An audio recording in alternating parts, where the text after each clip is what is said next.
मुनित्रयं नमस्कृत्य सूक्तिः परिभाव्य च वैयाकरणसिद्धान्तकौमुदीयं विरच्यते। सर्वेभ्यः श्रोतृभ्यः नमः। अस्माभिः गतपाठे यद्यत् पठितं तद् एकवारं स्मरामः। वयं वैयाकरणसिद्धान्तकौमुदी इत्याख्यस्य ग्रन्थस्य अच्सन्धिप्रकरणे भवामः। अच्सन्धिप्रकरणे अपि प्रकृतिभावविषयः अस्माभिः पठ्यमानः वर्तते। अस्य प्रकरणस्य 49 पाठः गतपाठः अस्माकं क्रमे प्रवृत्तः। तस्मिन् पाठे अस्माभिः आदौ तु तत्र ईचाक्रवर्मणस्य इति सूत्रं पठितं। तस्य चिनुहि इदं चिनुहि इति चिनुहीति, ततः चिनुहि इदं चिनुहीदम् एवं रीत्या उदाहरणं दृष्टं। किञ्च ईचाक्रवर्णस्य इति सूत्रम् उभयत्र विभाषा भवति, अर्थात् प्राप्ताप्राप्तविभाषा भवति इति अस्माभिः तत्र विमर्शः कृतः। ततः परं तत्र ईदुदेद्विवचनं प्रगृह्यम् इति सूत्रम् आरब्धं। तस्य सूत्रस्य तत्र व्याख्यानम् अस्माभिः क्रियमाणं वर्तते। तस्य सूत्रस्य पदच्छेदः, तस्मिन् सूत्रे तदन्तविधिविचारः, तस्य सूत्रस्य अर्थनिष्पत्तिः अस्माभिः कृता। एकम् उदाहरणमपि दृष्टं। हरि एतौ, यतः क्रमशः तत्र सूत्रार्थे अस्माभिः ज्ञातम् ईदुदेदन्तं नाम ईकारान्तम् ऊकारान्तम् अथवा एकारान्तं यद्विवचनं तादृशस्य तस्य द्विवचनस्य प्रगृह्यसंज्ञा भवति। प्रगृह्यसंज्ञा यदि लब्धा तर्हि ततः परतः यदि अच् भवति तर्हि पृथुप्रगृह्य अचिनित्यम् इत्यनेन नित्यं प्रकृतिभावः भवति इति वयं जानीमः। तत्रापि सूत्रार्थकरणसमये ईदुदेदन्तमित्यत्र तदन्तविधिः भवति। कुतः? द्विवचनम् इति सूत्रे विद्यमानेन पदेन विशेष्यते। तद् नाम ईदुदेदन्तमिति विशेषणम्, ईदुदेत् इति विशेषणं वर्तते द्विवचनम् इत्यस्य। परन्तु तत्र अन्या काचित् परिभाषा द्विवचनम् इत्यस्य विषये प्रवर्तते। प्रत्ययग्रहणे यस्मात् स विहितः तदादेस्तदन्तस्य ग्रहणम् इति। तथा चेत् द्विवचनान्तस्य इति अर्थः स्यात्। नाम ईकारान्तः सन् सः शब्दः अथवा ईकारान्तं सत् तत् पदं द्विवचनान्तं स्यात् इति अर्थः स्यात्। परन्तु तादृशः अर्थः नापेक्षितः। ईकारान्तं सत् तद् द्विवचनं स्यात् तावदेव इत्येतावानेव अर्थः अपेक्षितः। किमर्थम् एतावान् अर्थः अयमर्थः अपेक्षितः इत्यस्य विषये तत्र व्याख्यानं कथयिष्यति। परन्तु तस्याः परिभाषायाः अत्र प्राप्तिः भवति, परन्तु तस्याः अपि बाधिका परिभाषा काचित्, यत् प्रत्ययग्रहणे तदन्तग्रहणं न भवति इति। तच्च अग्रिमप्रकरणेषु अस्माभिः तत्र पठिष्यते इति उक्तमेव, परन्तु अत्र तस्य विषयस्य चर्चा कृता इति कृत्वा व्याख्यानम् अस्माभिः किञ्चित् पठितम्। ततश्च उदाहरणम् एकं साधितं। हरि एतौ, तत्र हरि इति ईकारान्तम् अस्ति। सम्यक् कथम् ईकारान्तम् अस्ति इति सामान्येन तत्र हरि इत्यस्य रूपसिद्धिविचारः अस्माभिः कृतः। एतौ इत्यपि द्विवचनान्तं भवति। तत्र हरि इति ईकारान्तम् अस्ति, अपि च द्विवचनं तत्र वर्तते। नाम औ इति प्रत्ययः तत्र वर्तते। द्विवचनत्वं च हरि इत्यस्य तत्र परादिवद्भावेन आयाति। अन्तादिवच्च योऽयमेकादेशः अर्थात् इ औ अनयोः स्थाने अर्थात् हरि औ इत्यवस्थायाम् इ औ इत्यनयोः स्थाने पूर्वसवर्णदीर्घः यः कृतः इ इति सः परस्यादिवत् स्यात्। सः नाम परतः नाम पूर्वपरयोः मध्ये यः परः अस्ति तस्य आदिवत् अयम् एकादेशः भवति इत्यर्थः। तेन द्विवचनत्वम् अपि हरि इत्यस्य सिद्ध्यति। अतः प्रकृतसूत्रस्य तत्र प्रवृत्तिः भवति। अतः हरि इत्यस्य प्रगृह्यसंज्ञा लभ्यते। अचि परतः प्रकृतिभावे सति तत्र हरि एतौ इत्येव भवति। सम्यक्। ततः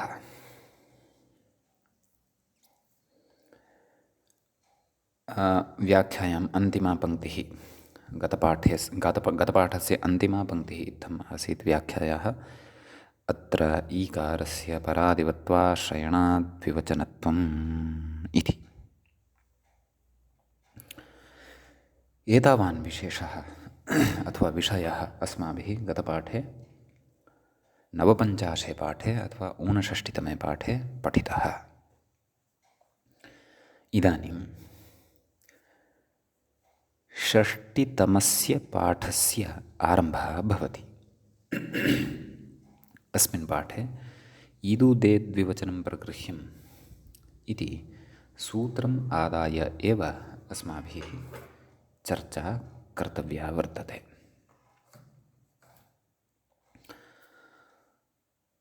अस्तु, अग्रे कथयति। प्रगृह्यत्वे सति प्लुतप्रगृह्याः इति प्रकृतिभावात् न यण्। नाम पूर्वं यद् उदाहरणम् अस्माभिः पठितं तद् उदाहरणविषये एतद् उच्यमानं वर्तते। नाम एषा पङ्क्तिः गत उदाहरणसम्बद्धा भवति हरि एतौ इत्यत्र। अस्तु, इति ईकारान्तस्य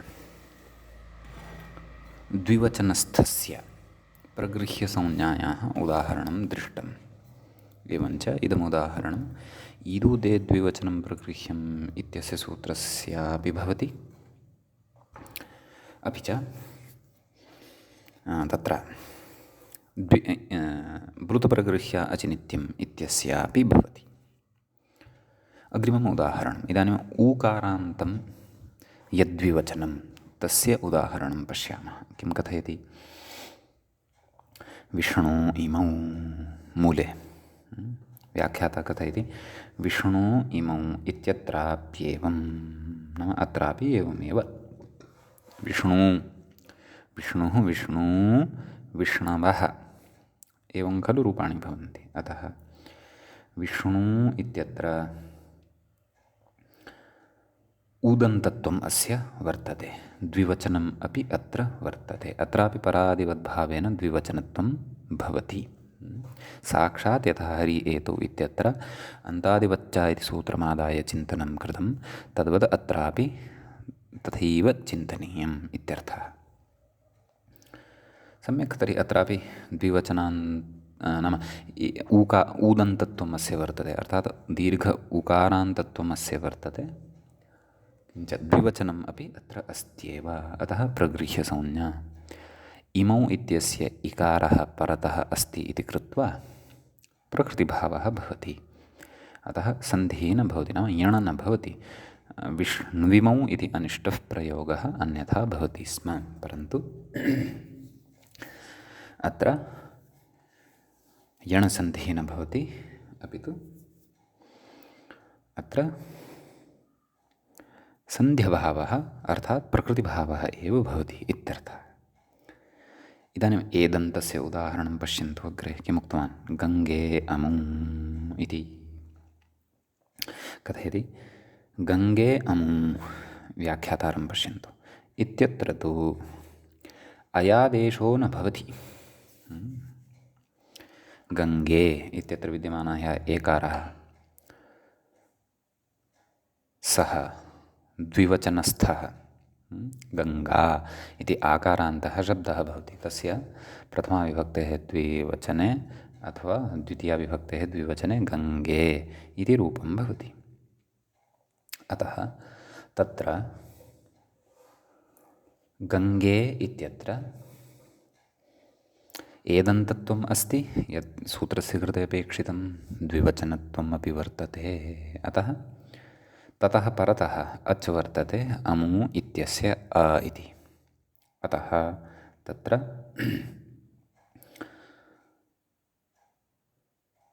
प्रगृह्यत्वं प्रबाध्य क्षन्तव्यः, नाम तत्र सन्धिकार्यं प्राप्तं, परन्तु सन्धिकार्यस्य अत्र प्रवृत्तिरेव न भवति। कुतः? यतः ततः पूर्वमेव अत्र प्रगृह्यसंज्ञा विधीयते। प्रगृह्यसंज्ञाद्वारा तत्र प्लुतप्रगृह्य अचिनित्यम् इत्यनेन प्रकृतिभावः अपि भवति, सन्धिकार्यं न भवति। गङ्गे अमु इति एतावदेव तत्र भवति। किं सन्धिकार्यं प्राप्तं तदर्थं व्याख्यात्रा उक्तं। गङ्गे अमु इत्यत्र तु अयादेशो न भवति, नाम एचोयवायावः इत्यनेन अयादेशः अत्र न भवति इत्यर्थः। समीचीनम्। तत्र एतादृशम् एकम् अन्यदपि उदाहरणं मूले पश्यन्तु। व्याख्यां पश्चात् अनुसरामः। पचेते इमौ इति। तत्र पचेते इति क्रियापदम् अस्ति। अस्मै सूत्राय इदं नापेक्षितं यद् शब्दस्वरूपाणामेव ईकारान्तम् ऊकारान्तम् अथवा एकारान्तमपेक्षितं न। क्रियापदेषु विद्यमानाः तत्तदन्ताः यदि सन्ति तर्हि ते अपि अस्मिन् सूत्रे उदाहरणरूपाः भवितुम् अर्हन्ति शब्दाः अथवा तानि क्रियापदानि। यथा पचधातुः परस्मैपदी अपि आत्मनेपदी अपि अस्ति। परस्मैपदे तावत् तत्र पचति पचतः पचन्ति इत्येवं रूपाणि भवन्ति। आत्मनेपदे तावत् पचते पचेते पचन्ते एवं रीत्या रूपाणि भवन्ति। तर्हि तत्र उदाहरणं दत्तं पश्यन्तु। पचेते इमौ। पचेते इति अस्य अन्ते एकारः अस्ति, अर्थात् एदन्तत्वम् अस्ति। पुनश्च अत्र द्विवचनम् अपि अस्ति। सु औजस् अम् औषस् एतेषां यथा एकवचनं द्विवचनं बहुवचनम् इति व्यवहारः भवति, तद्वदेव तत्र तिप् तस् झि अथवा तस् आथां त आतां झ, अर्थात् तिप्तश्चि सिप्तस्थः मिप्भस्मस्त आतां झ इत्यादि तिङाम् अपि तत्तत्त्रिकस्य एकवचनं द्विवचनं बहुवचनम् इत्यपि व्यवहारः भवति। तच्च अग्रे पठिष्यते अस्माभिः। सम्यक्। तर्हि किं कथयति? तर्हि पचेते इमौ इति क्रियापदे पचेते इति क्रियापदेपि वयं पश्यन्तः स्मः। एदन्तत्वं वर्तते, पुनः द्विवचनत्वमपि अस्य वर्तते। पचधातोः आताम् इति प्रत्ययं यदा वयं कुर्मः तर्हि तस्य अन्ततो गत्वा ए इति रूपेण श्रवणं भवति। टित आत्मनेपदानां टेरे इति किञ्चन सूत्रं तत्र तिङन्तेषु अस्माभिः पठिष्यते, तत्रैव सः विषयः स्फुटः भविष्यति। समीचीनम्। अतः तत्सर्वमपि वयम् अग्रे ज्ञास्यामः, अग्रे पठिष्यामः। अत्र तावत् वयं नाम सद्यः पचेते इति सामान्येन श्रुत्वा एतद् मनसि स्थापयामः। अत्र द्विवचनं वर्तते, एकारान्त् एदन्तत्वं च अस्य वर्तते। ततः परतः इमौ इत्यस्य इ इति वर्णः अज्रूपः नाम अच् रूपः वर्तते। अतः अत्र प्रगृह्यसंज्ञा तु जाता एव पूर्वमेव, परन्तु अचि परतः प्रकृतिभावः अपि भवति, नाम अवादेशः न भवति इत्यर्थः। समीचीनम्। किमर्थं पचेते इमौ इति उदाहरणं दत्तवान्? ईकारान्तस्य एकम् उदाहरणं दत्तं, हरि एतौ। ऊकारान्तस्यापि एकम् उदाहरणं दत्तं, विष्णु इमौ। गङ्गे अमु इत्यस्य नाम एकारान्तस्य एकम् उदाहरणं दत्तमेव, गङ्गे अमु। पुनः एकारान्तस्य अपरम् उदाहरणं कुतः दत्तं? पचेते इमौ इति चेत् तत्र कश्चन विशेषः विवक्षितः अस्ति अस्य ग्रन्थकारस्य, अथवा ग्रन्थकारेण कश्चन विशेषः तत्र विवक्षितः वर्तते मूलकारेण। तञ्च विशेषं व्याख्याता अस्मान् बोधयन्नस्ति। सः विशेषः यः इतः परं व्याख्यायां बोध्यमानः अस्ति, तं भवन्तः शृण्वन्तु। प्रयासः तु कर्तव्यः, अवगतः भवतु इति, परन्तु इतः अग्रिमः विषयः यदि नापि ज्ञातः स्यात् भवतां, तर्हि चिन्ता नास्ति। सः विषयः कालक्रमेण आगते समये ग्रन्थस्य अग्रिमेषु प्रकरणेषु पौर्वापर्यसम्बन्धपूर्वकं स्वतः स्फुटः कदाचित् स्यात्। तथापि यावच्छक्यं तत्र प्रयत्नो विधेयः। अस्तु।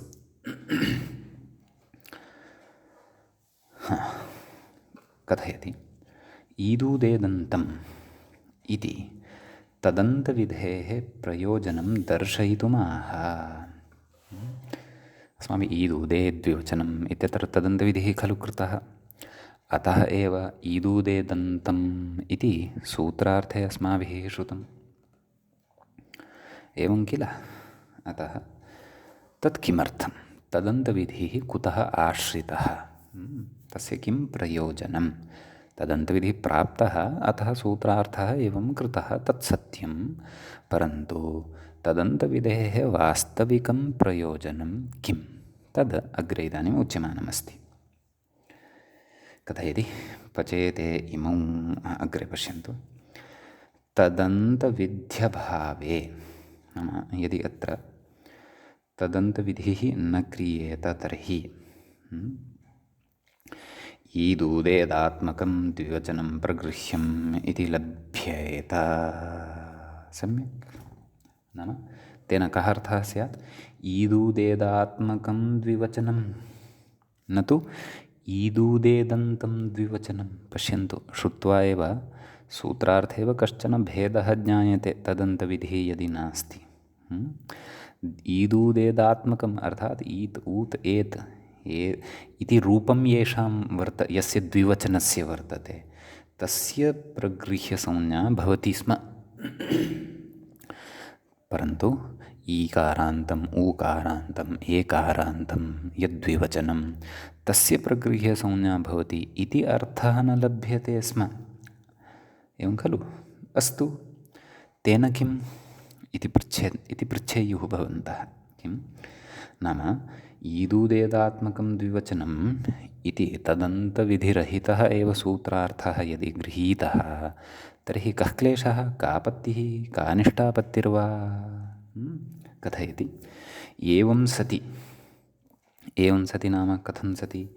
नाम ईदूदेदात्मकं द्विवचनं प्रगृह्यम् इति यदि तदन्तविधिः न क्रियेत तर्हि कथ्यते पचेते इत्यत्र।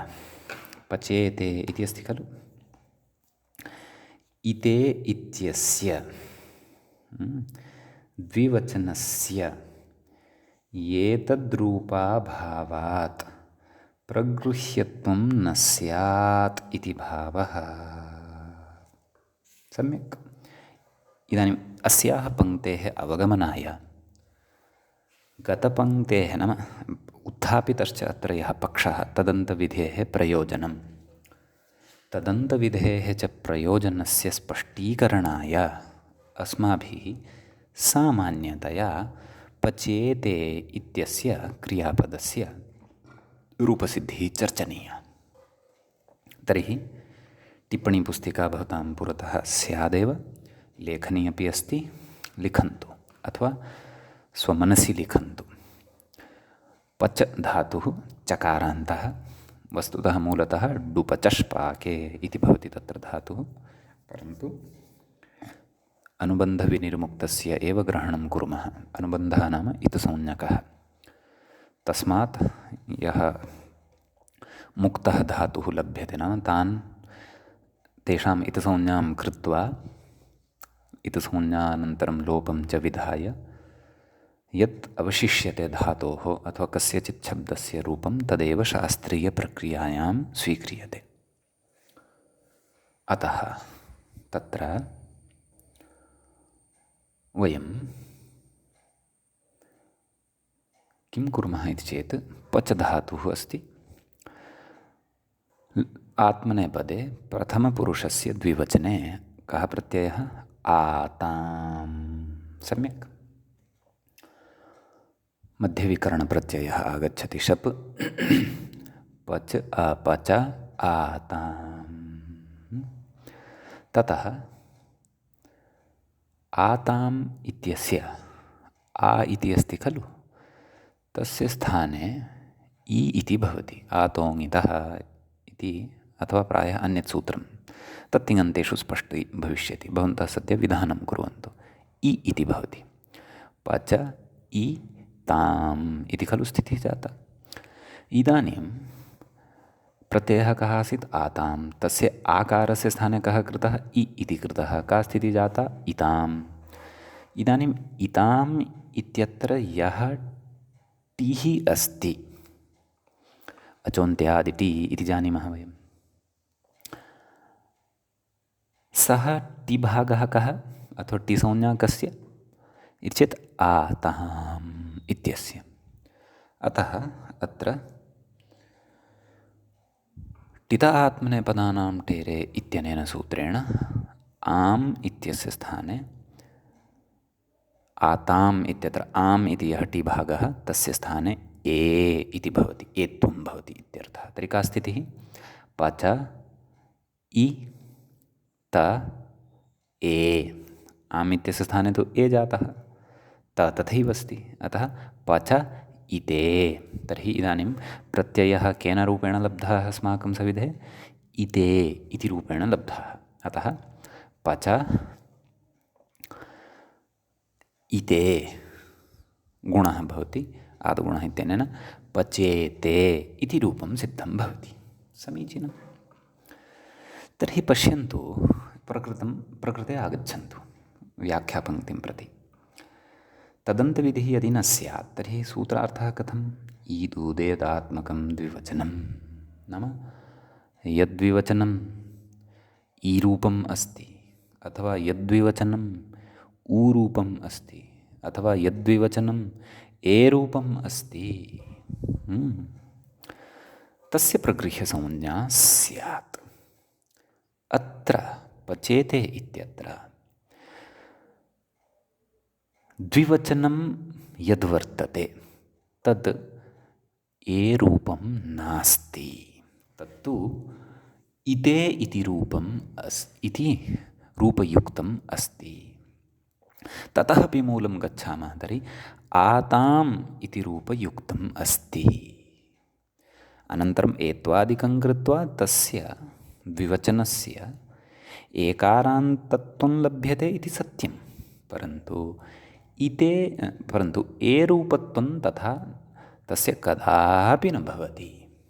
अतः यदि ईदूदेदात्मकं द्विवचनम् इति सूत्रार्थः स्वीकृतः तर्हि ए रूपस्य द्विवचनस्य सर्वथा श्रवणाभावे अथवा रूपाभावे वयं पचेते इमौ इत्यत्र पचेते इत्यस्य प्रगृह्यसंज्ञाम् एव कर्तुं न शक्ष्यामः। तस्य परिणामः कः? अत्र अयादेशः भविष्यति। पचत् अय इमौ पचत इमौ इति अनिष्टः प्रयोगः लप्स्यते। तन्मा भूत् तद् न भवेत् इत्यर्थः। तर्हि तदर्थं किं कर्तव्यं? तदर्थं पचेते इत्यस्य प्रगृह्यसंज्ञा वक्तव्या। प्रगृह्यसंज्ञा केन वक्तव्या? ईदूदे द्विवचनं प्रगृह्यम् इत्यनेन वक्तव्या। तदर्थं तत्र तदन्तविधिः स्वीकर्तव्यः। अतः तदन्तविधिः स्वीकारे तु क्लेशो नास्ति। अतः एदन्तं यद्विवचनम्, इदानीम् अत्र पचेते इत्यत्र द्विवचनमपि अस्ति, एदन्तमपि तस्य वर्तते। आम्, यदि तु कथयामः द्विवचनं यत् एत्, तथा न सम्भवति। यतः ए इति क्वापि द्विवचनरूपेण न मूलतः श्रूयते न च प्रक्रियायां श्रूयते। अतः अत्र तदन्तविधिः स्वीकर्तव्यः एव इति। समीचीनम्। इदानीं मन्ये व्याख्यातुः एषा पङ्क्तिः भवतां स्पष्टा स्यात्। पश्यन्तु किम् उक्तवान्। एवं सति पचेते इत्यत्र, एवं सति नाम कथं सति? यदि तदन्तविधिः न स्वीक्रियेत, ईदूदेदात्मकं द्विवचनम् इत्येव यदि स्वीक्रियेत तर्हि कथयति पचेते इत्यत्र इते इति द्विवचनस्य एतद्रूपाभावात् प्रगृह्यत्वं न स्यात् इति भावः। नाम अस्य प्रगृह्यसंज्ञा एव न स्यात् इत्युक्तम्। समीचीनम्। इति कश्चन विचारः मूले साक्षात् न उक्तः, परन्तु पृथक्तया पचेते इमौ इति यद् उदाहरणं प्रदत्तम् एकारान्तस्य, तस्य अतिरिक्ततया उदाहरणदाने ग्रन्थकारस्य एतावती विवक्षा वर्तते। अतः ग्रन्थकारः अपि चतुरः, सः अपि विचिन्त्य एव एकारान्तस्य द्वितीयम् उदाहरणं दत्तवान्।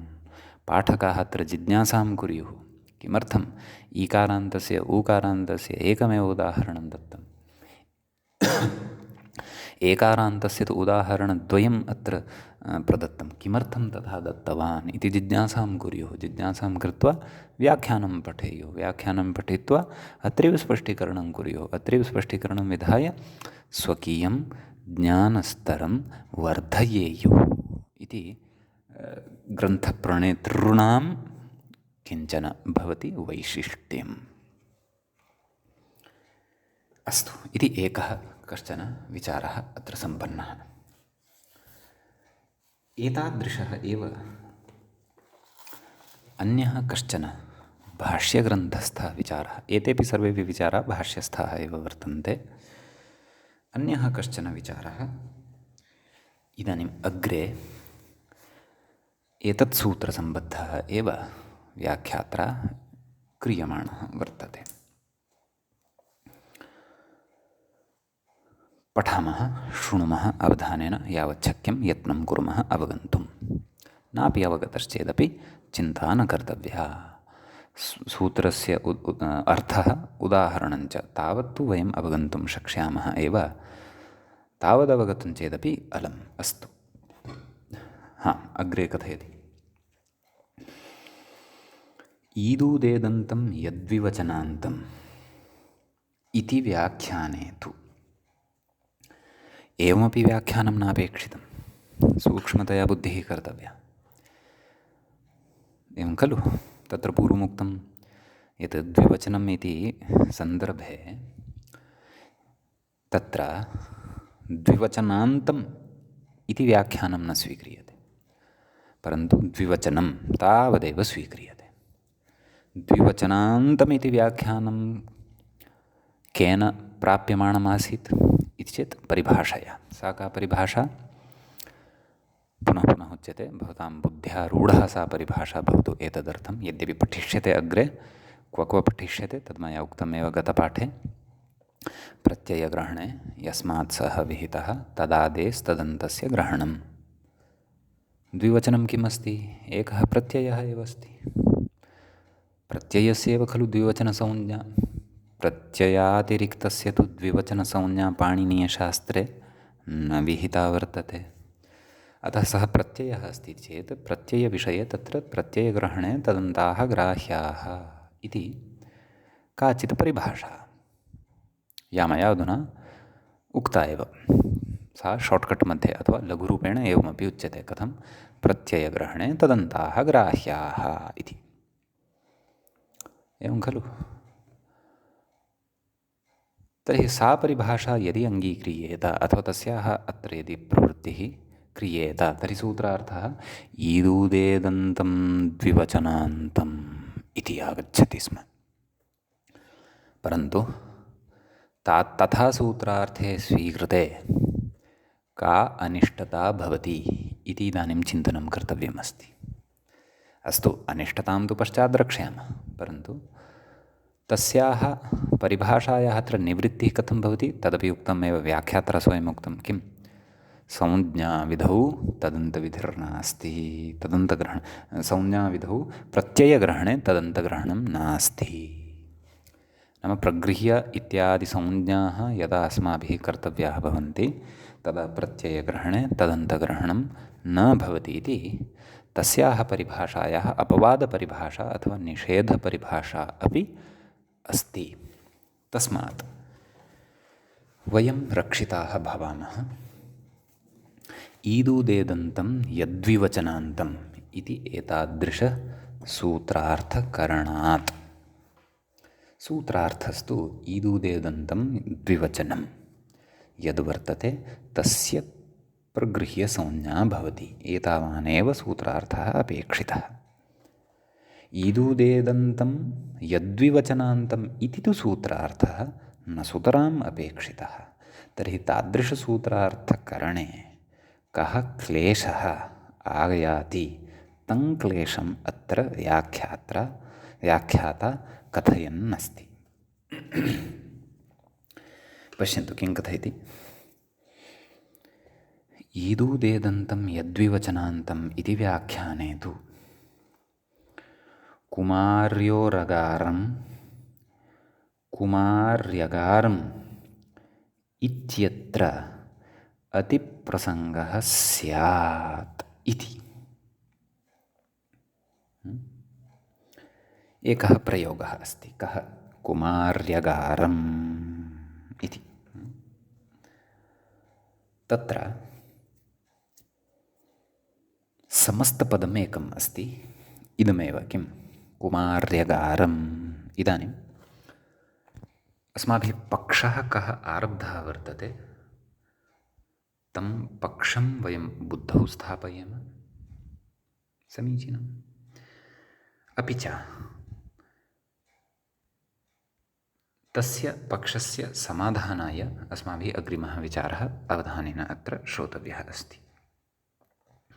सम्यक्। तदर्थं नाम समाधानस्य प्राप्तेः अपि पूर्वम् अस्माभिः आदौ कुमार्यगारम् इति समस्तपदस्य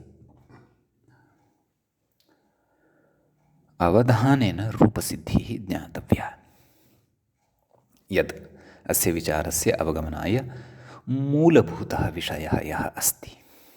अतः टिप्पणीपुस्तिका लेखनी च भवतां पुरतः अस्ति एव। रूपं साधनीयमस्ति कुमार्यगारम्। तस्य विग्रहः भवति, नाम समस्तपदमिदम् अतः समासप्रक्रिया अत्र चिन्तनीया अस्ति अस्माभिः। कुमार्यगारम् इत्यस्य विग्रहः एवं भवति। कुमार्योः अगारम् इति लौकिकविग्रहः भवति। नाम द्वे कुमार्यौ स्तः केचित्, तयोः अगारम्, अगारम् इति गृहविषये, गृहार्थे अपि अगारशब्दः प्रयुज्यते। अतः कथयामः खलु वयम् एतत् स्नानागारम् अस्ति। अगारशब्दः, स्नानाय अगारं, स्नानागारम्, अगारं नाम गृहविशेषः अथवा लघुप्रकोष्ठविशेषः। तर्हि इदम् अगारम्, अगारं नाम इदं गृहं कुमार्योः वर्तते। द्वे कुमार्यौ स्तः, तयोः इदं गृहं वर्तते। तत्र लौकिकविग्रहः कः उक्तः मया? कुमार्योः अगारम्। अत्र द्वे कुमार्यौ विवक्षिते स्तः इत्यपि स्मर्तव्यं। यद्यपि एकस्याः कुमार्याः अगारम् अपि कुमार्यगारं भवितुमर्हति, बह्वीनां कुमारीणाम् अगारम् अपि कुमार्यगारं भवितुम् अर्हति, परन्तु अत्र द्वे एव कुमार्यौ विवक्षितौ वर्तेते। तत्र अस्ति कश्चन विशेषः। किमर्थं द्विवचनत्वेन एव अत्र विग्रहः प्रदर्श्यमानः वर्तते, सः विषयः अचिरेण अग्रे स्फुटः भविष्यति। समीचीनम्। अतः कुमार्योः अगारम् इत्यवस्थायां इति लौकिकविग्रहः सम्यक्। अलौकिकविग्रहः कथं? कुमारी ओस् अगार सु। सम्यक्। समासस्य सामान्यं परिचयं भवन्तः वहेयुः एव इति अहं विश्वसिमि। यदि न वहन्ति तर्हि शृण्वन्तु, कश्चन संस्कारः अग्रे उदितः भविष्यति श्रवणेन। यदि किञ्चित् परिचयः अस्ति तर्हि तु अवधानेन शृण्वन्तु, भवन्तः सर्वं विचारं निश्चयेन अवगन्तुं शक्ष्यन्ति। सम्यक्। तर्हि कुमारी ओस् अगार सु। सम्यक् इति अलौकिकविग्रहः। कुमारी ओस् इति प्रत्ययः कुतः स्वीकृतः? यथा द्वे कुमार्यौ विवक्षिते अत्र। अतः एव लौकिकविग्रहे अस्माभिः कथं लौकिकविग्रहः उच्यमानः अस्ति? कुमार्योः अगारं, न तु कुमार्याः अगारम् इत्यत्र अवधानं कर्तव्यं। समीचीनम्। अतः कुमारी ओस् अगार सु। तदनन्तरम् अत्र षष्ठी इत्यनेन षष्ठी तत्पुरुषसमासः भवति। प्रातिपदिकसंज्ञा सुब्लुक्, नाम ओस् अपि च सु अनयोः लुक् भवति। किम् अवशिष्टं? कुमारी अगारम् इति अवशिष्टम्। समीचीनम्। इदानीम् अत्र विशिष्य अवधानं कर्तव्यं प्रक्रियायाम्। आदौ षष्ठी इत्यनेन समासः कृतः, तदनन्तरं किं कृतं? कृत्तद्धितसमासाश्च इत्यनेन प्रातिपदिकसंज्ञा कृता। तदनन्तरं किं कृतं? सुपो धातु प्रातिपदिकयोः इत्यनेन सूत्रेण ओस् अपि च सु एतत् यद्वयं सुप् अत्र वर्तते अथवा सुब्द्वयं यद् वर्तते तस्य लुक् अर्थात् लोपः कृतः। सम्यक्। तदनन्तरं किमवशिष्टं? कुमारी अगार। कुमारी अगार इत्यवस्थायां तत्र अस्माभिः यणसन्धिः क्रियते। कुमारी इत्यत्र ईकारस्य स्थाने यण् भवति, यथा सुधी उपास्य इत्यत्र कृतमासीत्। किमायातं? कुमार य अगार, कुमार्यगार, रेफा उपरि गच्छति। कुमार्यगार सु अं कुमार्यगारम् इति रूपं सिद्धं भवति। इदम् अगारं कुमार्यगारं वर्तते इति किमपि तत्र प्रयोगः भवितुमर्हति वाक्ये अपि। समीचीनं। रूपसिद्धिः ज्ञाता। इदानीं व्याख्यायां यत् उच्यमानम् अस्ति ततः पूर्वम् अवधानेन नेत्रे पिधाय मां शृण्वन्तु। अवधानेन शृण्वन्तु। अग्रिमः विषयः व्याख्यापङ्क्तिः ततः सरलतया स्पष्टा भविष्यति। पश्यन्तु, आपत्तिः आरब्धा अस्ति अस्माभिः। नाम यदि ईदूदेदन्तं द्विवचनान्तम् इति कथयामः तर्हि का समस्या इति पक्षः आरब्धः वर्तते। तर्हि समस्या का, तां सामान्यतया आदौ वदामि। समासे या प्रक्रिया भवद्भिः अधुनैव टिप्पणीपुस्तके लिखिता, कुमारी अगारम् इत्यत्र यण् खलु कृतः, तत्र यण् न स्यात्। तत्र कुमारी अगारम् इति प्रगृह्य संज्ञाद्वारा प्रकृतिभावः स्यात्। सम्यक्। तर्हि इदानीं प्रकृतिभावः अत्र यदि स्यात्, भवतां मनसि इदानीं प्रश्नानाम् आवलिः एव आगता अस्ति, अहं जानामि, परन्तु ध्यानेन शृण्वन्तु। भोः, भवन्तः पृच्छेयुः, भोः कथमत्र प्रकृतिभावः? प्रगृह्यसंज्ञा खलु तदर्थम् अपेक्षिता। प्रगृह्यसंज्ञायाः प्राप्तिः कथं, क्व कुमारी अगारम् इत्यत्र इति चेत् तद्वदामि। एषा प्रगृह्यसंज्ञायाः प्राप्तिरेव यदि वयं सूत्रार्थं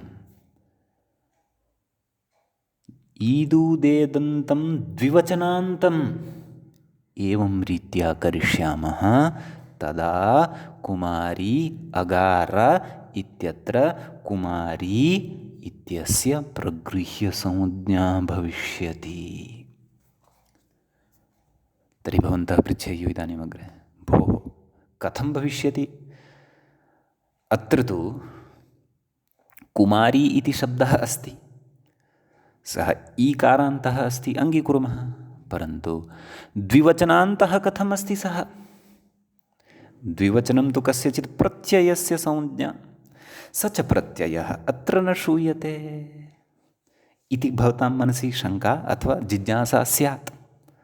तर्हि अस्याः जिज्ञासायां पुनः अग्रे शृण्वन्तु। अत्र ईकारान्तत्वम् अस्ति कुमारी इत्यस्य, सत्यं, परन्तु द्विवचनान्तम् अपि अस्ति। तर्हि भवन्तः अग्रे पुनः प्रश्नं कुर्युः, भोः कथं द्विवचनान्तता अस्ति? यत् यः द्विवचनसंज्ञकः प्रत्ययः आसीत् ओस् इति विग्रहे, तस्य तु अस्माभिः लुक् खलु कृतः, सः तु लुप्तः। अतः कथं द्विवचनान्तत्वम् अत्र भवान् कथयति इति चेत् सत्यं, भवतां शङ्का युज्यते। अत्र यद्यपि सः प्रत्ययः लुप्तः, परन्तु सः प्रत्ययः तत्र अदृश्यरूपेण तिष्ठति। तथा वा? तादृशी काचित् व्यवस्था अस्ति वा? सत्यं, तादृशी व्यवस्था अस्ति। अग्रे पठिष्यते अस्माभिः। प्रथमे पादे एव सूत्रं श्रुतं स्यात् भवद्भिः। किं? प्रत्ययलोपे प्रत्ययलक्षणम् इति। नाम लुप्ते प्रत्यये तदाश्रितं कार्यम् अङ्गकार्यं भवति इति तस्य अर्थः। नाम प्रत्ययः लुप्तः, सः न दृश्यते तावदेव। लोपः नाम अदर्शनं। लुकपि लोपस्यैव काचित् संज्ञा, अदर्शनं। सः ततः गच्छति, नश्यति इति नास्ति। अतः सः तत्र अस्ति एव। अतः प्रकृते द्विवचनान्तता अपि अस्ति। ततः ईकारान्तता अपि अस्ति। प्रत्ययः तु न दृश्यते, परन्तु तस्य तत्र अदर्शनत्वे सत्यपि तस्य तत्र विद्यमानतया तस्य द्विवचनत्वं तत्र उपस्थितं वर्तते। साक्षात् यः दृश्यते कुमारी शब्दः तस्य ईदन्तत्वम् अस्ति एव। अतः यदि वयं द्विवचनम् इति न उक्त्वा द्विवचनान्तम् इति कथयामः, अर्थात् ईदूदेदन्तं द्विवचनान्तम् इति यदि कथयामः तर्हि कुमारी इति ईकारान्तताम् ईदन्तत्वमपि अत्र अस्ति, प्रत्ययलक्षणेन द्विवचनान्तत्वम् अपि अत्र वर्तते। अतः तत्र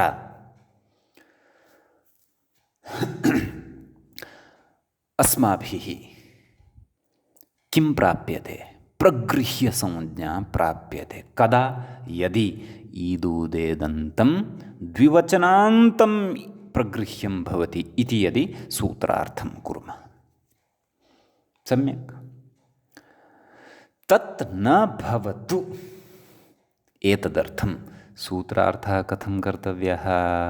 ईदूदेदन्तं यद्विवचनं समीचीनं। नाम यद् ईदान्तम् अस्ति अथवा ऊदन्तम् अस्ति, यद् एदन्तम् अस्ति तद्विवचनम् एव भवतु इति।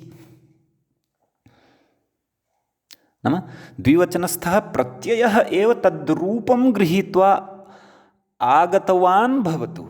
ई रूपं गृहीत्वा ई रूपस्य प्राप्त्यर्थं द्विवचनस्थस्य प्रत्ययस्यापि तत्र भागः मिलितः भवतु। यथा हरि, यथा विष्णु, यथा पचेते, सर्वत्र द्विवचनस्थः प्रत्ययः तत्र युक्तः वर्तते। कुमारी, अगार इत्यत्र तु द्विवचनस्थः प्रत्ययः ई, नाम द्विवचनस्थेन प्रत्ययेन कुमारी इत्यस्य ई न निर्मितः वर्तते। यथा हरि औ इत्यत्र पूर्वपरयोः स्थाने ई इति एकादेशः क्रियते स्म, तत्र प्रत्ययः अपि कारणं भवति स्म ई इत्यस्य निर्माणे। तद्वत् अत्र ओस् इति कारणं नास्ति। अतः तत्र अतीव विचिन्त्य सर्वामपि शास्त्रीयां व्यवस्थां दृष्ट्वा तत्र सूत्रार्थः क्रियते ईदूदेदन्तं द्विवचनम्। एवं सूत्रार्थे कृते तु दोषः न भवति। समीचीनं। तेन कुमारी अगारा इत्यत्र प्रगृह्यसंज्ञा न भवति। प्रगृह्यसंज्ञा यदि न भवति तर्हि प्रकृतिभावोऽपि न भवति। प्रकृतिभावाभावे यणसन्धिकार्यं सावकाशं भवति। अतः कुमार्यगारम् इति उदाहरणं तत्र सिद्धं भवति। समीचीनम्। एतदर्थमेव तत्र प्रत्ययग्रहणे तदन्ताः ग्राह्याः इति परिभाषा या प्राप्ता भवति तस्याः अपि संज्ञाविधौ निषेधः उच्यते। संज्ञाविधौ प्रत्ययग्रहणे तदन्तग्रहणं नास्ति इति वचनेन। समीचीनं। तच्च वचनम् अग्रे अग्रे अस्माभिः पठिष्यते। क्व पठिष्यते इति मया उक्तमेव। यदि अवधानेन अत्रैव श्रुतं स्यात् तर्हि तत्परिभाषाद्वयमपि अत्रैव अवगता भवति। सम्यक्। एतावत् श्रुत्वा अधुना व्याख्यानं प्रति आगच्छन्तु। मन्ये अग्रिमं यद्विवरणम् अत्र कृतम् अस्ति तदिदानीं स्वयमपि भवन्तः पठित्वा साधयिष्यन्ति। पुनः पठन्नस्मि, ध्यानेन शृण्वन्तु। ईदूदेदन्तं यद्विवचनान्तम् इति व्याख्याने तु कुमार्योः अगारम् इति लौकिकविग्रहः अस्ति। कुमार्यगारम् इति निष्पन्नं रूपम् अस्ति इत्यत्र अतिप्रसङ्गः स्यात्। नाम तत्रापि अतिव्याप्तिः स्यात्। कस्य? प्रगृह्यत्वस्य। अत्रापि प्रगृह्यसंज्ञा स्यात्। ततः का आपत्तिः स्यात्? सा मया विस्तरेण उक्ता एव। नाम प्रकृतिभावः स्यात्, सन्ध्यभावः सन्धिकार्यं च न स्यात् इत्यर्थः। अग्रे ईदूदेदन्तं द्विवचनम् इति व्याख्याने तु नातिप्रसङ्गः। यदि तु ईदुदेदन्तं द्विवचनम् इत्येवं सूत्रार्थं कुर्मः तदा तु प्रगृह्यत्वस्य अतिप्रसङ्गः नाम अनपेक्षितः प्रसङ्गः न भवति, नाम तत्र तस्य प्रवृत्तिः न भवति इत्यर्थः। कुतः कथयति? ओसो द्विवचनस्य, नाम तत्र ओस् इति यः प्रत्ययः वर्तते द्विवचनस्थः यः प्रत्ययलक्षणत्वेन तत्र प्राप्तः वर्तते, ओसः द्विवचनस्य ईदूदेदन्तत्वाभावात्, नाम सः ओस् न तु ईकारान्तः वर्तते न तु ऊकारान्तः वर्तते न च एकारान्तः वर्तते। इदं समाधानम् अत्र वर्तते।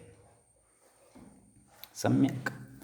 अतः प्रकृते अतीव विचिन्त्य तत्र ईदूदेदन्तं द्विवचनम् इत्येव सूत्रार्थः कर्तव्यः भवति। ईदूदेदन्तं द्विवचनान्तम् इति तु सूत्रार्थः तत्र नैव क्रियते। समीचीनम् इति कश्चन विशिष्टः विचारः व्याख्यात्रा अस्माकं पुरतः आनीय उपस्थापितः। मित्राणि, अग्रे यः इतोपि विशिष्टः विचारः एतत् सूत्रसम्बद्धः वर्तते सः तु अनुसन्धात्रा ग्रन्थकारेण मूले एव उक्तः वर्तते। अनुसन्धाता इति कुतः कथयामि इति चेत् तत्र व्याख्यातुः नाम ग्रन्थकारस्य अनुसन्धानम् एव भवति वस्तुतः वैयाकरणसिद्धान्तकौमुदी इति ग्रन्थः। यथा अद्यत्वे वयं तत्र अनुसन्धानं कृत्वा विविधं गवेषणं कृत्वा PhD निमित्तं विद्यावारिधिनिमित्तं शोधप्रबन्धस्य संरचनं कुर्मः। तद्वदेव तत्समये अपि तेन एतत् कार्यं कृतम्, अनुसन्धानपरकं कार्यं कृतम्। अतः एतादृशानि अनुसन्धानानि सः मध्ये मध्ये प्रतिपादयन् भवति ग्रन्थकारः भट्टोजिदीक्षितमहोदयः। अतः अग्रे विशिष्टः विचारः क्रियमाणः वर्तते। कथयति, व्याख्यातारम् आदौ अनुसरामः। ननु मणिवोष्ट्रस्य लम्बेते प्रियौ वत्सतरौ मम इति भारतश्लोके, नाम भारतश्लोकः नाम महाभारतग्रन्थस्य कश्चन श्लोकः भवति। कः? मणिवोष्ट्रस्य लम्बेते प्रियौ वत्सतरौ मम इति। तस्मिन् भारतश्लोके मणि इव, नाम तत्र यदा एकैकस्य पदस्य यदा विच्छेदं कुर्मः, श्लोकस्य अन्वयं कुर्मः, पदपरिचयं च यदा कुर्मः, तदा कथं सः श्लोकः पठनीयः, नाम तस्य पदच्छेदः कथं कर्तव्यः? मणि इव उष्ट्रस्य। अत्रैव अस्माकं विचारस्य प्रयोजनमस्ति। अन्येषु नाम श्लोकस्य, अस्य महाभारतस्य श्लोकस्य अन्येषु पदेषु अस्माकं सद्यः अर्थगतः विचारः अपि नास्ति, न च अन्वयसम्बद्धः कश्चन विचारः तत्र अस्माभिः क्रियमाणः अस्ति। सद्यः अत्र मणि इव उष्ट्रस्य, तत्रापि मणि इव इत्यत्र अस्ति विचारः। तर्हि कथं पदविभागः कर्तव्यः? मणि अर्थात् मणि इति शब्दस्य इकारान्तपुल्लिङ्गस्य प्रथमाविभक्तेः द्विवचनस्य रूपं भवति। मणि इव उष्ट्रस्य लम्बेते प्रियौ वत्सतरौ मम। नाम यः उष्ट्रः वर्तते तस्य कण्ठे मणिद्वयं यद् भवति तद् मणिद्वयमिव लम्बेते, लम्बते लम्बेते लम्बन्ते। लम्बेते इत्यत्र लबि अवसृंसने इति धातुः भवति। लम्बेते मम द्वौ प्रियौ वत्सतरौ इति। इति कस्यचन वाक्यं भारतग्रन्थे अर्थात् महाभारतग्रन्थे वर्तते। तत्र विग्रहः नाम पदच्छेदः इत्थं क्रियते। मणि इव, पुनः सवर्णदीर्घः भवति। मणीव, मणि इति तत्र द्विवचनं वर्तते, ईदन्तं। समीचीनं। तर्हि तत्र कथयति, पङ्क्तिं व्याख्यातारं पश्यन्तु। इति भारतश्लोके मणि इव इति ईकारस्य प्रगृह्यत्वे सति खलु। मणि इव एवं रीत्या यदि श्लोके विद्यमानानां पदानां विग्रहं कुर्मः तर्हि मणि इत्यत्र अस्य ईदन्तत्वं वर्तते, अर्थात् ईकारान्तत्वं वर्तते। परतः तत्र अच् अपि अस्ति, इव इति अव्ययस्य इकारः अच् वर्तते, ईदन्तत्वं वर्तते, द्विवचनत्वं च वर्तते, अतः प्रगृह्यसंज्ञा अपि अस्ति। प्रगृह्यसंज्ञा यदि अस्ति तर्हि प्रकृतिभावेन भाव्यं। सम्यक्।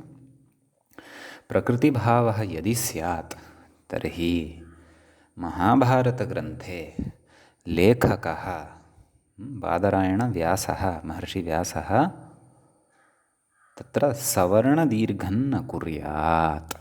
यतः संस्कृतभाषायाः परिपाटी एषा। ईदन्तम् ऊदन्तम् एदन्तं वा यदि भवति तस्य प्रगृह्यसंज्ञा भवति। ततः परतः यदि अच् भवति तर्हि तत्र सन्धिकार्यं न भवति, अपि तु प्रकृतिभावः एव भवति। एषा संस्कृतभाषायाः परिपाटी, या च पाणिनेः प्राक् व्याससमये अपि आसीत्। समीचीनं। सर्वदापि अतः एव संस्कृतम् अक्षुण्णं समानम् अक्षुण्णत्वे सत्यपि नूतनशब्दनिर्माणसामर्थ्यवत् वर्तते संस्कृतं। सम्यक्। अस्तु, प्रकृते कः विचारः? तर्हि मणि इव इति यदि, तर्हि कथं तत्र मणीव इति प्रयोगः कृतः मूले? नाम मणीव इति इत्यत्र सवर्णदीर्घः कथं क्रियते? सवर्णदीर्घः न कर्तव्यः। तर्हि तदेव कथयति। मणि इव इत्यत्र ईकारस्य प्रगृह्यत्वे सति प्रकृतिभावे सवर्णदीर्घो न स्यात्, नाम सवर्णदीर्घस्य अत्र प्रवृत्तिरेव न स्यात् इत्यतः आह, अतः कथयति। नाम एवं रीत्या अत्र शङ्का वस्तुतः क्रियते। नाम मणि इव इत्येवं रीत्या विग्रहः यदि कृतः तर्हि प्रगृह्याश्रयः प्रकृतिभावः स्यादेव, तेन सवर्णदीर्घसन्धिकार्यं न स्यात्। न स्यात् यदि तर्हि कथं ऋषिणा मणीव इति प्रयुक्तम्? मणि इव इति श्लोके अपि सन्ध्याभावः एव खलु प्रयोक्तव्यः, एवं खलु? यतः विशेषनियमाः तु सर्वत्र प्रवर्तन्ते। प्रकृतिभावविषये यः नियमः अस्ति तत्र श्लोको वा भवतु, सामान्यं वाक्यं वा भवतु, सः नियमस्तु सर्वत्र प्रवर्तते, एवं खलु? इत्यत आह। तर्हि एवं रीत्या अत्र पूर्वपक्षे उपस्थापिते महाभारतश्लोकस्य सङ्गतिम् अथवा साधुत्वं, प्रयोगसाधुत्वं कथयन् तत्र प्रतिपादयति मूले। किं? मणिवोष्ट्रस्य इत्यादिना। पश्यन्तु किमुक्तं मूले। मणिवोष्ट्रस्य लम्बेते प्रियौ वत्सतरौ मम इत्यत्र तु इवार्थे वशब्दः वा शब्दो वा बोध्यः इति। मित्राणि, अत्र समाधाने किञ्चित् वक्तव्यम् अस्ति, व्याख्यानपूर्वकं वक्तव्यं वर्तते। अद्य तावत् अत्र पूर्वपक्षः एव उपस्थापितः अभूत् इत्येव चिन्तयन्तु। तत्र समाधानं तु अस्य मूलपूर्वकं व्याख्यानपूर्वकं च वयम् अग्रिमे पाठे करिष्यामः। अद्य तावत् एतावानेव विषयः। अत्र अस्माभिः पठ्यते। अग्रिमविषयः अग्रिमे पाठे पठिष्यते। एवञ्च अद्यतनपाठस्य अत्रैव उपसंहरणं क्रियते। मुनित्रयं नमस्कृत्य सूक्तिः परिभाव्य च वैयाकरणसिद्धान्तकौमुदीयं विरच्यते। एवञ्च अच्सन्धिप्रकरणस्य अस्य षष्टितमः पाठः अपि सम्पन्नतां गतः। अग्रिमे पाठे पुनः मिलामः। नमः सर्वेभ्यः श्रोतृभ्यः।